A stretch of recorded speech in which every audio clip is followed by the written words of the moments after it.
Hey, it's Mr. and Mrs. Bartz, and we serve as the directors of Student Ministries to students at the King's Academy and the King's Online Academy.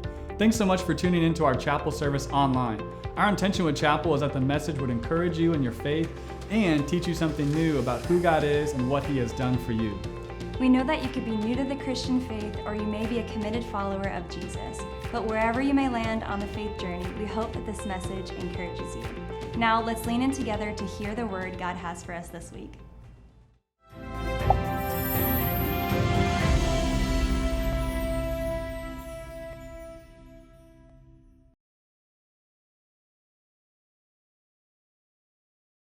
Several years ago, I had a chance to travel abroad to serve on a mission trip. And it was a country in Central America, and the mission partners that we partner with there, they work on the streets, and they specifically work with human trafficking. And so we were going to help just serve alongside of this team for whatever they needed. And so part of our role was they would do street ministry, which meant that we would just go out on the streets and we would hand out some coffee, some cookies, and just try to start some conversation with those out on the streets. And there was a particular hotel in this country where women were bought and sold, and men would come from all over the world, and they would participate in this. And so we would go and stand actually right out front of that, and we would try to create conversation with those that were coming, and just to try to start up conversation, but also really try to pray with them, try to just kind of provide one more maybe obstacle before they did something that they maybe would regret. And I remember we were there, and I got into a conversation with a guy named Eduardo. And Eduardo had moved to this country from the United States. He had been there for a few years, and he was going to visit what he considered his girlfriend. And so, I didn't really ask many questions about his life. I just was asking him what he was doing, and I just wanted to kind of get to know him as a person. And all of a sudden, Eduardo just started dumping his whole love life on me. Now, when this happened, I was 18, so I was the age of a lot of you seniors. And in my infinite wisdom, I'm like, what am I supposed to say to this man that is just dumping all of his love life on me and wants advice? And so he's telling me, it's just really hard to find a committed relationship in this country, and he really is looking for a committed relationship, but it's just so difficult, and that's what he wants, but he can't find it. And so, my, knee-jerk reaction was, well, there's only one question that comes to mind when he's saying that he can't find what he's looking for. I said, well, where are you looking? Right? Like, if you really want a committed relationship, where are you looking for that? And he said, well, there's this bar down the street that I go to a lot, and there's like this other gentleman's club that I go to. And so he starts listing all these different places that he tries to find the right relationship. And so my natural response was, dude, you're looking in all the wrong places. Like, if you want a healthy relationship, that's not where you should be looking. And so it raised this question in my mind of, are you looking in the right place? Because in life, there are moments when we all lean on someone or something for help. And we look to someone or something for help in times of distress. So the question this morning that I want to ask you is, are you looking in the right place? When you get that phone call or that text that shatters your world, where do you look? When your teacher has that conversation with you and you're just not meeting the mark and you feel like you're a disappointment or like you're a letdown, where do you look? When the doctor breaks the news that your season's over, where do you look? When your friends tell you that they start judging you, or maybe you feel judged from another group of friends, or you feel insecure about yourself, where do you look? So there's moments in life when we all have this need that we look to someone or something for help. And as humans, and especially as students, we tend to look to worldly materials and things for that help. We look to man-made safety nets to give us that satisfaction or that contentment. So for many of you, you guys look to social media for that approval of others. If I can just get the likes or the views, then I will feel good about myself.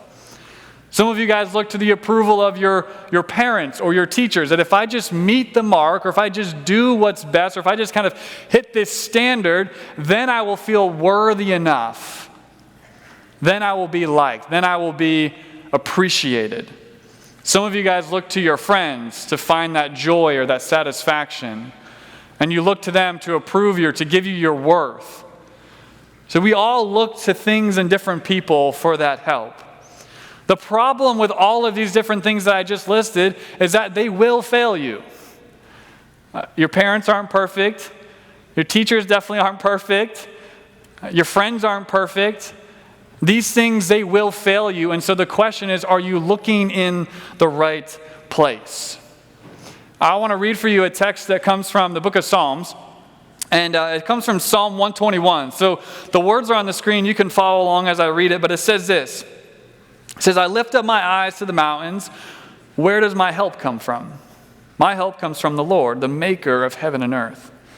He will not let your foot slip. He who watches over you will not slumber. Indeed, he who watches over Israel will neither slumber nor sleep. The Lord watches over you. The Lord is your shade at your right hand.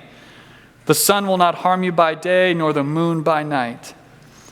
The Lord will keep you from all harm. He will watch over your life.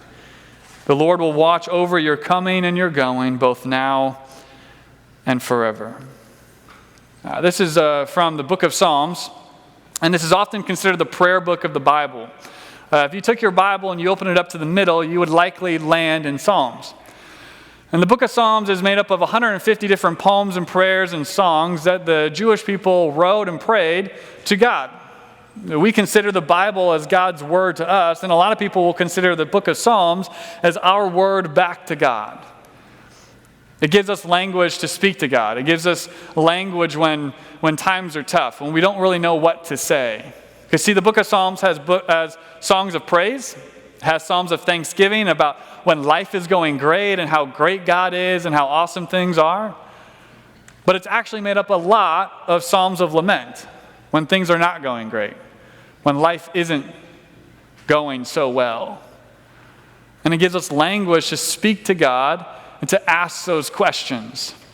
And in this psalm, we see the very first line of this psalm says, I lift my eyes to the hills. From where does my help come from? My help comes from the Lord, the maker of heaven and earth. See, the people of the Jewish people would pray these prayers. They would sing this psalm on their way to Jerusalem as they'd make their way to worship in Jerusalem. This was a long trek, and obviously they didn't have motorized vehicles or cars, so they would do it on foot. They would walk. And the whole way there, they would pray these prayers, and as they looked out, they would see the mountains and the hills, and they would echo these same words.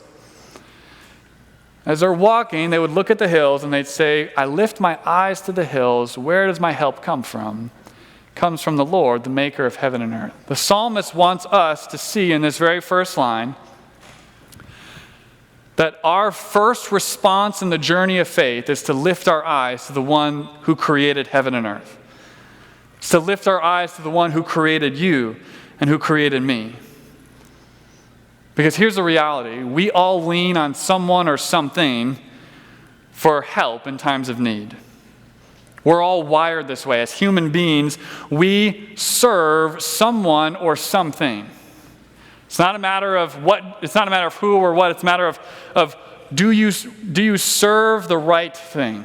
Because we all lean on something. We all serve something. There was one Christian leader long ago that said, wherever or whatever your heart clings to and confides in, that is really your God. What he's saying there is that whatever your heart longs for, that's really what you serve. That's really who you worship. Now you might be saying, okay, Mr. Bartz, I don't serve anything else. Okay, I like being my own boss. I like my freedom. When you guys get your license, that's like the first thing out of your mouth, right? The first thing is like freedom, right? Because you think you can do whatever you want now. And so we like our freedom. We want to be our own boss. I don't want to be, have responsibility to anybody else. I don't want to have something else to have authority over my life. And so you'd say, Mr. Bartz, I like my freedom, and I don't need God or something else to have authority over my life. I don't have to serve something else. What I would say is that it's not a matter of being your own boss. It's about finding the right boss. Because we all serve something or someone. We all serve and lean on something in times of need. It's a matter of, are you looking in the right place? We often hear this when it comes to bachelor parties. So when you're starting to get married, you do a bachelor party, okay? So the groom would go and just hang out with his guy friends, and you can, do a whole host of different things. And so, for me, I did a Spartan race with my guy friends, right? We went up to St. Augustine and did a Spartan race together. And when you talk about a bachelor party, the funny thing to me is that a lot of people often say, oh, it's like your last weekend of freedom. And what they're saying is like it's your last weekend to do whatever you want, I guess, until you're married. But the reality is that when you actually get into a healthy marriage or even a healthy relationship, what you will discover is that you're not limited now, you're not constricted now, it's actually more freedom. Actually, you find joy and contentment in serving the other person. That I'm not obligated to serve my spouse, I'm not obligated to serve the person that I'm dating maybe, but I actually long to do that, I want to do that. Why? Because I love them. So the freest kind of life is not free from any master or boss or service. The freest kind of life is having the right kind of master. And the Christian life is the freest life because the one that we serve actually gives life. The Christian life is the freest life because the one that we serve actually gives life. So where do you look when you don't know where to turn? Because where you look, that's where your master is. Where you look, that's what you're leaning on. That's what you're serving.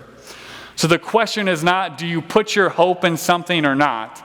The question is, what or who are you putting your hope in? Who or what are you serving?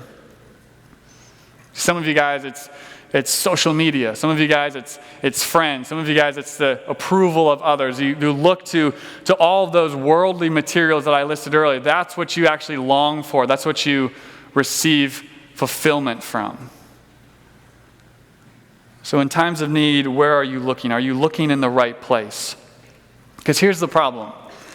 A lot of students believe in the concept of God. They believe that God does exist. And maybe that's your story here too. That you'd say, Mr. Bartz, I've been coming here for a long time. I've been taught this stuff. I sometimes go to church. My parents drag me there. I have to go to chapel. And so I hear this stuff a lot. And so the question is, well, I believe that God probably does exist, right? I can roll with that. God is out there somewhere. Maybe he created me. I can deal with that. But to trust him, to serve him, to give him my life, that's a whole other thing. Let me illustrate it for you this way. The difference between maybe believing in God and trusting him with your life. In 1859, there was a man named Charles Blondin who set out to tightrope the Niagara Falls. And so there's this big, made national news, and everybody was going to come out to see him do this massive feat, right? Like, is he going to do it, or is he going to plummet to his death? And a lot of people were like, man, I want to see him die, right? Which is really, really morbid. But so a lot of people came out because they were like, is he actually going to do it? And so he gets out there, 160 feet in the air over the Niagara Falls, and he sets out on the one end, and there's thousands of people there cheering and, hoping that he's going to do it. And he gets across fine, makes it. And everyone's cheering, and, they're starting to build some confidence in Charles. And then he goes back blindfolded. And then they're like, man, this guy's great. And then he goes back juggling the next time around. He's juggling some pins, right? I'm like, man, this guy just keeps amping it up, right? And so he keeps doing this 5 or 6 times, and he completes it every single time. So some of them are like, man, this starting to get boring now. I want to see some action happen, right? And so he's done it 5 or 6 times. People are confident, this guy knows what he's doing. He's completed it a lot before. And so at the very end, he pulls out a wheelbarrow. And he says, for my last one, I'm going to take this wheelbarrow across the tightrope. Everyone's cheering, like, man, you can do it. We believe in you. And so he does it. And they're like, man, he did it. Everyone's cheering on the other side. And then he asked them, he said, I'm going to do one more pass by. But this time, I want someone to get in it. I want to push you. And all the cheers silenced because he asked for a volunteer. He said, who wants to get in the wheelbarrow as I push you across the Niagara Falls on this rope? And no one volunteered. Why? Because they believed he could do it. I mean, they just saw him do it 6 times. They believed he could do it, but they didn't trust him enough with their life. They didn't trust him that he could actually do it with their life. See, friends, this is the difference between believing in the concept of God and actually trusting him with your life. And when you actually trust God with your life, he does not disappoint. He does not fail. Because when you move from belief to trust, you will discover the freest kind of life, the one that gives full satisfaction, purpose, and fulfillment, far greater and more abundant than you could ever imagine. Because believing in God is one thing, but trusting him with your life is a whole other thing. So are you looking in the right place? Are you looking to the one that actually you can trust with your life? Now, I know the question is that, some of you guys are saying, well, Mr. Bartz, it seems like God is untrustworthy. Like in this psalm, we actually start reading, right? And it says that God will never let your foot slip, that he never sleeps or slumbers, that he watches over you day and night, you're coming and you're going. And for some of you guys, you're like, yeah, right. It seems like God has fallen asleep on the job in my life. When I pray, nothing happens.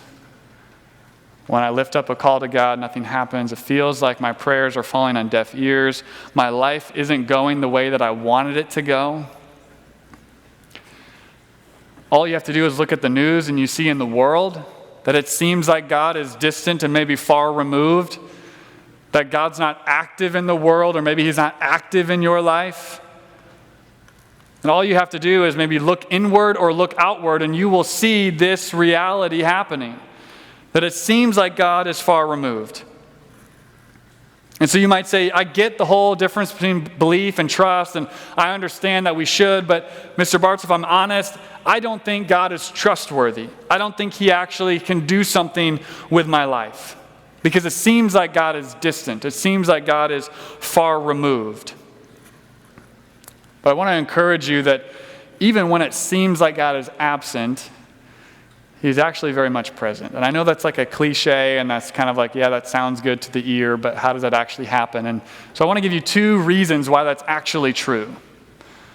The first is that I know that because I've seen it in my own life. There have been moments in my life where in the moment it felt like God had completely abandoned me. And then as I continued, I started to look back, and I could see how God was starting to put the pieces together. And I could start to see a little bit of the full picture, just a little bit. So I started to see how God actually was present in my life when I looked back on what was happening. But in the moment, it didn't feel like that. Now, I know that you could say, well, that's great for you, but that's not true for me. So here's why the second reason is important. I know that God is present in your life because God's proven it in his word.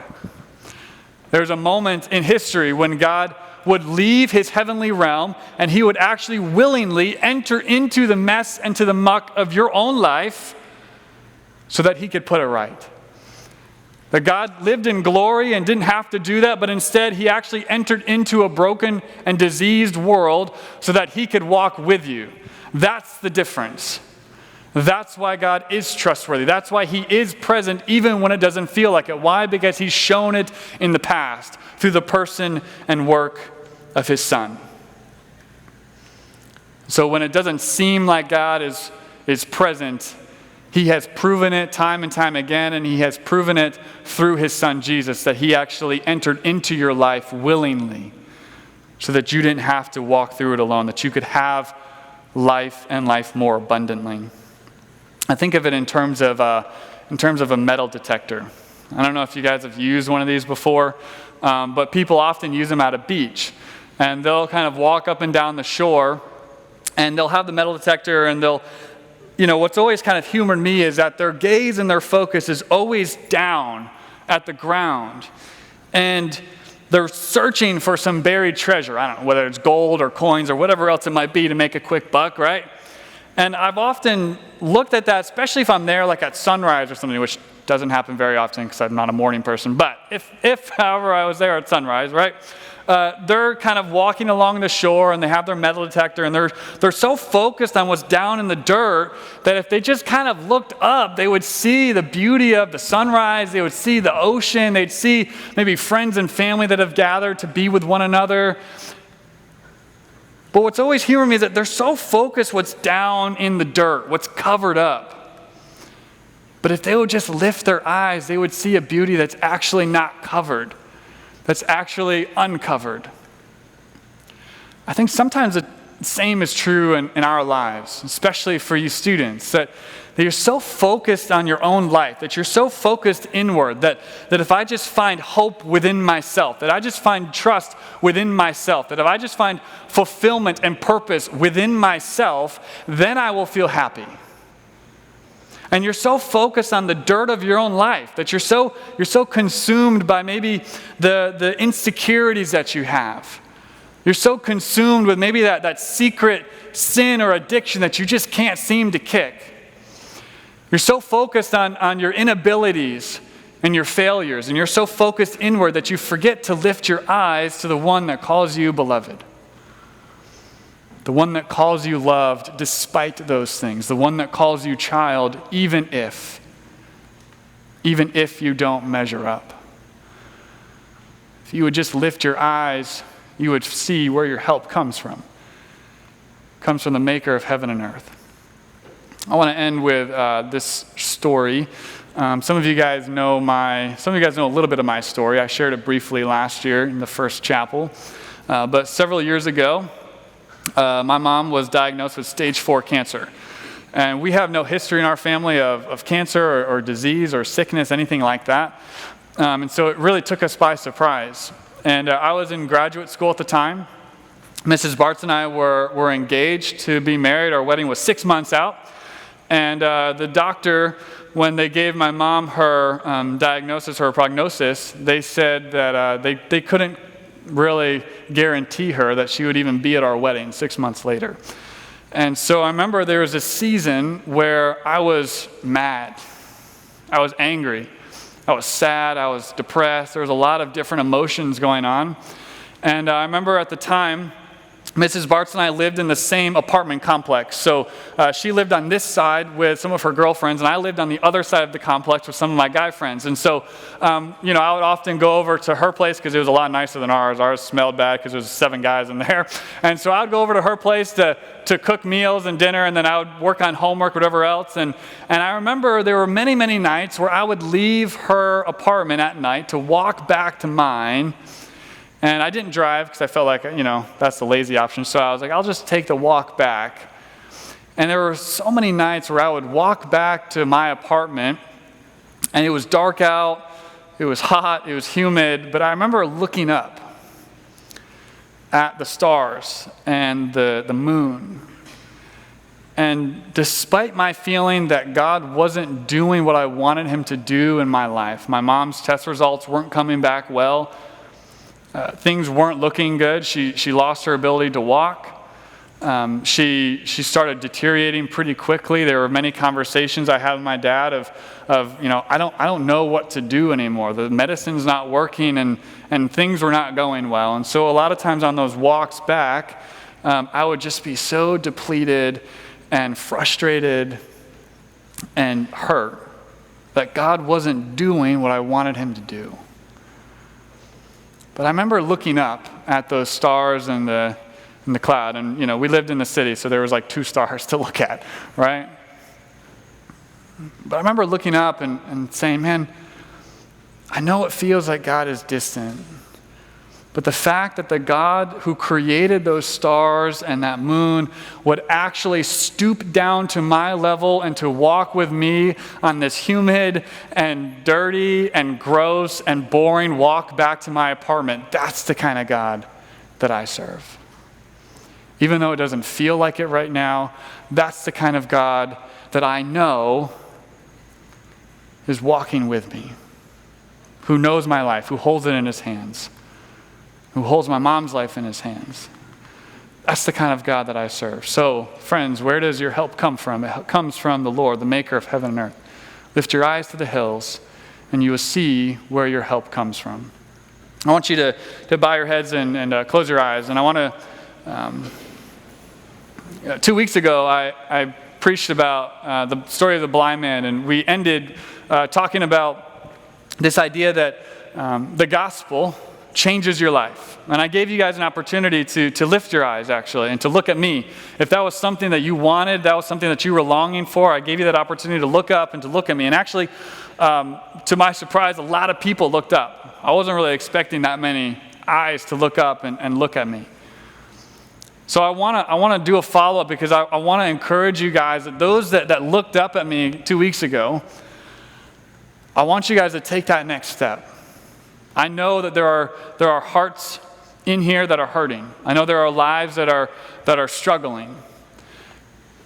And I know also that there are teachers and people here at King's that want to walk with you through that want to help you along the way. And I know that as you lift your eyes to the hills, you will find a God who also wants to walk with you. But not just walk with you, but actually to give you life and purpose and fulfillment. And so I want to encourage you that if that was you, to take that next step. I want to pray for everybody here, and then I have a few announcements before we head out. Lord, we give you thanks for this time together. And God, I thank you for these students. And Lord, the big question this morning is are we looking in the right place? Are we looking to worldly things to give us that feeling of security, or are we looking to you, to the one that can actually give us life, that holds our life in your hands, God? God, I pray for these students that you would soften their hearts and that you would open up their ears and their minds to hear and to understand and to comprehend the height and the depth and the width of your love that went all the way to a rough Roman cross. And that paid the price for their life so that they didn't have to. So God, I pray that you would open our eyes to see the beauty of that grace. God, we ask this all in your name. Amen.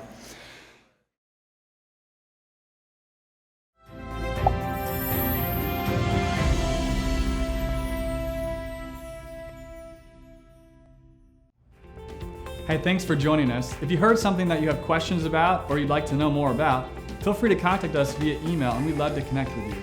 We would also love to pray for you and encourage you in your faith, so please don't hesitate to reach out. Thanks again for watching, and we hope that you have a great rest of your day.